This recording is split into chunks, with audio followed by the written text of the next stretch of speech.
Friends, welcome back. तो friends, अभी का वीडियो है अवैसी और मदानी पर भड़का जमायत, पढ़ो भाई ये क्या है, उलेमा ए हिंद वायलेंस के लिए ठहराया जिम्मेदार नुपुर शर्मा। तो चलो पहले वीडियो देखते हैं, पता करते हैं एग्जैक्टली क्या है। वीडियो शुरू करने से पहले अगर आप चैनल पर नए हो और आपने अभी तक सब्सक्राइब नहीं किया है तो जल्दी से पहले सब्सक्राइब के बटन और बेल आइकन को क्लिक करो ताकि आपको हमारे सारे न्यू वीडियोस के नोटिफिकेशन मिल जाएं जैसे हम अपलोड करें। अगर आपको वीडियो पसंद है प्लीज लाइक एंड शेयर। चलिए शुरू करते हैं।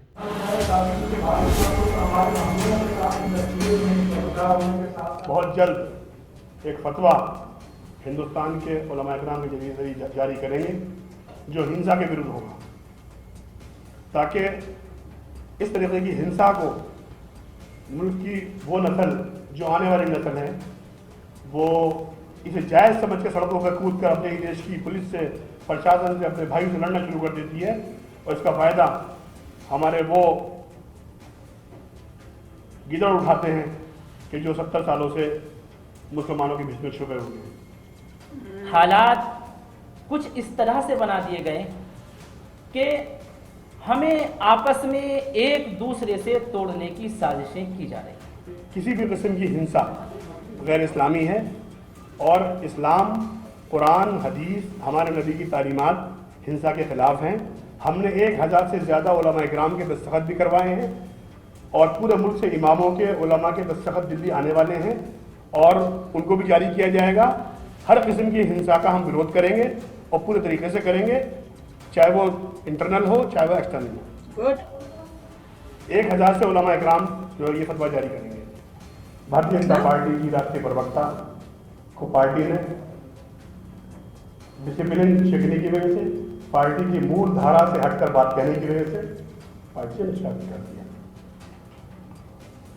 और कई प्रदेशों में उन पर FIR हुई और सरकारें अपना काम कर रही हैं। ये वाकया आज से 15 दिन पहले हुआ।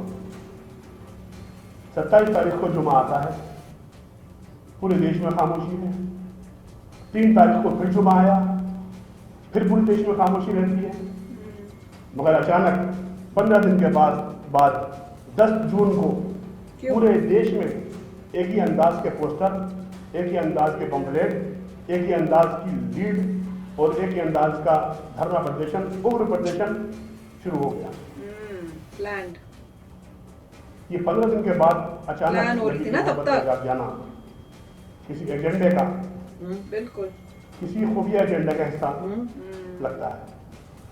क्योंकि नबी से मोहब्बत का तकाजा तो ये था कि आप पहले नहीं रिएक्शन करते, मगर उन आकाओं ने जो भारत की दुनिया में बढ़ती हुई छवि, संबंध और हमारी सरकार के अरब देशों से और इस्लामिक देशों से ताल्लुकात पर जल भी रहे हैं और गमजदा भी है, अपने एजेंडे के तहत भारत के अंदर जगह जगह दंगे करवाए।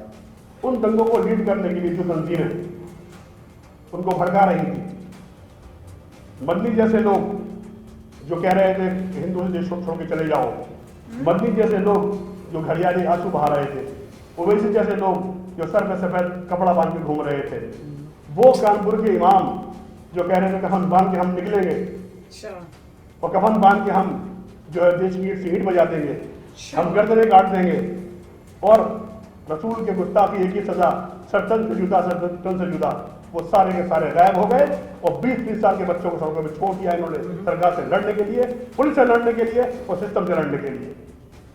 उसका नतीजा क्या हुआ? कई प्रदेशों के अंदर प्रदर्शन हुए, हिंसक प्रदर्शन हुए और सैकड़ों लोगों पर FIR दर्ज हुई और उनकी जवानी जेलों में कटेगी या केस लग के कटेगी। इसका जिम्मेदार कौन है? इन आंदोलनों को न बंदी ने लीड किया, न उनके चचा ने लीड किया, न ओवैसी ने लीड किया, न जमात इस्लामी ने किया, न जमीयत अहले हदीस ने किया, न मुस्लिम पर्सनल लॉ बोर्ड के वो रहनुमा जो हर मुस्लिम मुद्दे पर रोते हैं, बताते हैं कि मुसलमान मार दिए जाएंगे, काट दिए जाएंगे और मुसलमानों का ईमान खतरे में है। ये तमाम खामोश होकर घरों में बैठ गए। देश की भलाई तो पर्सनल लॉ बोर्ड और मदनी खाए और लाठी और डंडे और गोली आम मुसलमान खाए। अब देश में ये नहीं चलने वाला। वही जैसे पाकिस्तान में होता है ना, बहुत बहका दिया देश को, आर्मी जैसे करती है सारे। नबी की शान को गुस्ताखी हुई है। हमारा देश संविधान से चलने वाला देश है। संविधान ने हमें एक दायरा दिया है, तरीका बताया है उस संविधान में अमल भी हो रहा है। अपनी बात को हम रखें। बताइए, कोई ऐसा दल है जो खुफिया तौर पर रातों को, रात के अंधेरों में हर उस अहम जगह पर जाके बातें करने पहुंचते हैं जहां की ज़ाती जरूरतें होती हैं?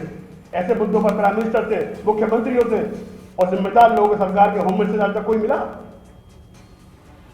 क्योंकि ये जानते हैं देश का मुसलमान मासूम है, इसको बता दिया गया है कि तुम्हारा ईमान खतरे में है और ईमान को हम बचाएंगे। हकीकत यह है, सीए आंदोलन हो, एनआरसी हो, अयोध्या विवाद हो, 3 तलाक हो, हर मुद्दे पर ये कौम के रहनुमा बन जाते हैं और कौम के नौजवानों को आगे करके अपने आप पीछे हट जाते हैं। जेल में डालो सबको उनको। इसलिए जमात उलमा ने फैसला किया कि हम किसी भी हिंसा के पक्ष में नहीं हैं। हम नहीं चाहते कि देश में हिंसा हो, क्योंकि इस्लाम का तकाजा है, इस्लाम में लिखा हुआ है, कुरान और हदीस के अंदर ये बात वाज़ेह तौर पर लिखी हुई है, वला तुल्कू बियदिकुम इला तहलुका। अपने आप को हलाकत में डालना कितना बड़ा जुर्म है। वतन से मोहब्बत जब आधा ईमान है, बार बार ये कहते हैं, तो अपने वतन के साथ ये करते हैं। बताइए कौन सी तंजीम मुसलमानों की ऐसी है देश के अंदर जो 125 करोड़ लोगों की बात करती है? सिर्फ 20 करोड़ लोगों की बात करना अपना फर्ज समझते हैं। आज अरब देशों को दुनिया को दिखाना चाहते हैं कि भारत के अंदर मुसलमानों के साथ अन्याय हो रहा है। हकीकत यह है, अन्याय करने वाले भी यही हैं, लुटेरे भी यही हैं। वो शेर है, न जुल्म गोरों ने किया न सितम कालों ने, मुझको बर्बाद कर दिया मेरे अमालों ने। आप हजरात एक हसास मुद्दे पर यहाँ जमा है। आज देश के उलमा हैं, केरला से मौलाना तशरीफ लाए हैं। केरला के अंदर हालात कुछ इस तरह से बना दिए गए कि हमें आपस में एक दूसरे से तोड़ने की साजिशें की जा रही। बहरहाल जिन लोगों ने ऐसा किया है वो बहरहाल काबिल मुलामत है, लेकिन चूंकि अदलिया और हुकूमत अपना काम कर रही है, ये काम अदालत के अंदर पहुंच चुका है। आइन के तहत जो भी उनके खिलाफ धाराएं लगेंगी, जो भी कानून के ताल्लुक से काम करेगा वो कानून कर रहा है। हम कौन होते हैं कानून को अपने हाथ में लेने वाले? बिल्कुल। कौन होते हैं हम सड़कों में निकलने वाले? बिल्कुल। तो फ्रेंड्स, अच्छा काम किया इन्होंने कि उन्होंने आके मीडिया में सबको ये मैसेज दिया है। ऐसे और वीडियोस आने चाहिए जो समझदार हैं, मुस्लिम्स और रिलीजियस लीडर्स टाइप बने हुए हैं, उन सबको आके ऐसी स्टेटमेंट्स देनी चाहिए। और साथ में मेरे ख्याल से थोड़ा ये भी ऐड करना चाहिए कि देखो, ताली दोनों हाथों से बजती है। उन्होंने जो बोला वो तब बोला गया क्योंकि वहां से हमारे यहाँ पे भी उन्होंने हिंदू रिलीजन के अगेंस्ट बोला था, उस वजह से इन्होंने उसमें वापस जो है जवाब दिया था। तो पनिशमेंट मिलनी चाहिए तो दोनों को मिलनी चाहिए। पर इन्होंने बताया कि गवर्नमेंट काम कर रही है। मुझे बहुत अच्छा लगा कि जो हम बोल रहे थे कि गवर्नमेंट काम कर रही है, कोर्ट में केस जा चुका है, वो काम करेगी, हमारा कुछ नहीं बनता, हम सिर्फ वेट करेंगे फैसले की। जो कोर्ट डिसाइड करती है वो ठीक होगा। और मेरे ख्याल से इनको स्ट्रिक्ट एक्शन लेना चाहिए। जो जो लोगों ने किया है इन्हीं को बोल के बोलना चाहिए कि इनके ऊपर अब एक्शन लो, क्योंकि इन्होंने लोगों को भड़काया है। जो भड़के थे उन पे तो पनिशमेंट होगी। क्यों भड़के भाई? तुमको अपनी समझ से यू करना चाहिए। पर देखो कितनी चालाकी है, भड़का के उनको तो सड़क पे कर दिया और कह रहे खुद अपना घर में बैठ गए। और जैसी स्टेटमेंट्स वीडियो रिकॉर्डिंग्स होती हैं, जैसे बता रहे हो वैसी की ऐसी रिकॉर्डिंग्स हैं कि तुम थोड़े टाइम के लिए जरा पुलिस को हटा दो, फिर हम इनको खत्म ही कर देंगे हिंदूज को, और इस टाइप की स्टेटमेंट्स दी जा रही हैं। जो कोई ऐसा स्टेटमेंट देता है उसको तो स्ट्रेट उसके ऊपर कोई एक्शन लिया जाना चाहिए। ऐसी स्टेटमेंट्स देना ही अलाउड नहीं होना चाहिए भाई। मैं तो हैरान हो रही हूँ कि वो स्टेटमेंट दे के बंदा फ्रीली घूम कैसे सकते हैं। That is a threat, correct? It's a threat. आप किसी को थ्रेट कर रहे हो, एटलीस्ट यूएसए में तो अलाउड नहीं होता। चलिए, मतलब बहुत अच्छी बात है कि उन्होंने एक पब्लिक स्टेटमेंट दी है कि लॉ एंड ऑर्डर को ब्रेक मत करो, अपने देश का बंटवारा टाइप मत करो, अपने देश का बिगाड़ा मत करो। बिल्कुल, बहुत ही क्लियरली उन्होंने कहा है कि लोगों के माइंड में कंफ्यूजन ना हो कि अपने देश को मत उजाड़ो, दंगे फसाद मत करो, वायलेंस को मत करो। ये तुम इस टाइप के नहीं हो, तुम्हारे दुश्मन है जिन्होंने ये प्लान किया है। 15 दिन के अंदर अंदर सेम थीम हर जगह, सेम टाइप के पोस्टर, सेम टाइप की बातें, सेम टाइप के नारे, सेम चीज कैसे आई?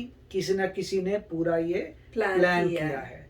तो बार बार बता रहे हैं कि ऐसे हम इंडियंस हैं, इस तरीके के इंडियंस नहीं होते, दिमाग से सोचते हैं और लॉ एंड ऑर्डर को ब्रेक नहीं करते। इन्होंने भी कहा कि पहले हमारा वतन आता है। और साथ में जो है ये भी पॉइंट है कि जहां जहां कोई भी इंसान किसी और रिलीजन के अगर अगेंस्ट बोल रहा है वॉलंटरली, ये नहीं कि आपस में गर्मा गर्मी हो गई, वहां पे जहां पे आप एक स्टेज में आए हैं और स्टेज में कोई बयान दे रहे हैं, दो होते हैं, एक होता है कि डिबेट, वो डिबेट दूसरा है, एक बंदा कुछ बोल रहा है, दूसरा बंदा गर्मा गर्मी हो रही है, वो डिफरेंट है।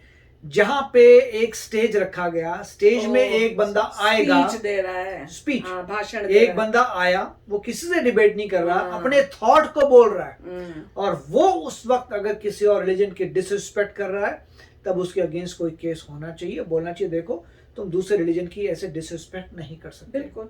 ये मेरे ख्याल से जो भी यूनिफॉर्म कोड आ रहा है उसमें ये भी ऐड कर देना चाहिए यूनिफॉर्म कोड में कि भैया तुम किसी और के रिलीजन में बुरा नहीं बोल सकते जब तुम मोनोलॉग कर रहे हो, मतलब एक ही तरफ से बोल रहे हो, राइट। बिल्कुल। एक होता है डायलॉग, उससे दो लोग बातें करें, वो कुछ और है। मोनोलॉग, आप आए, आप बैठ गए और आप वहां पे अपना स्पीच देते जा रहे हो बुरा, आपको किसी ने प्रवोक नहीं किया, आपको किसी ने कुछ नहीं किया, आप एक स्टेटमेंट सोच समझ के आए हैं, सोच समझ के बोल रहे हैं, अगर वो गलत बोल रहे हो तो होना चाहिए, इसमें फ्रीडम ऑफ स्पीच वाली बात नहीं है, आप इंसाइट कर रहे हैं वायलेंस को। बिल्कुल। और वहां पे लॉ लगना चाहिए कि आप पे केस हो जाएगा। और कौन केस करती है? सिटी करती है, गवर्नमेंट करती है।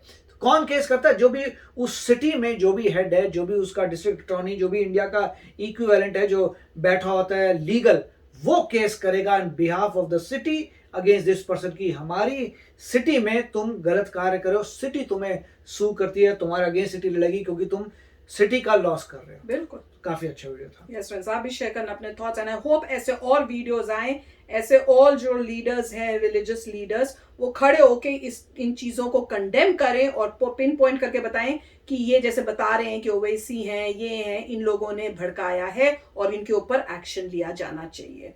तो अपने कंट्री को संभाल के रखना है हम सब ने मिलकर। तो चलो फ्रेंड्स, चलते मिलेंगे नेक्स्ट वीडियो में बहुत ही जल्द। Till then take care and bye bye. तो अगर आप मेरे इस चैनल पे नए हो तो जल्दी से सब्सक्राइब के बटन को हिट करो और बेल आइकन को क्लिक करो ताकि आपको मेरा जब नया वीडियो मैं लगाऊं आपको उसके बारे में जल्दी से पता चल जाए।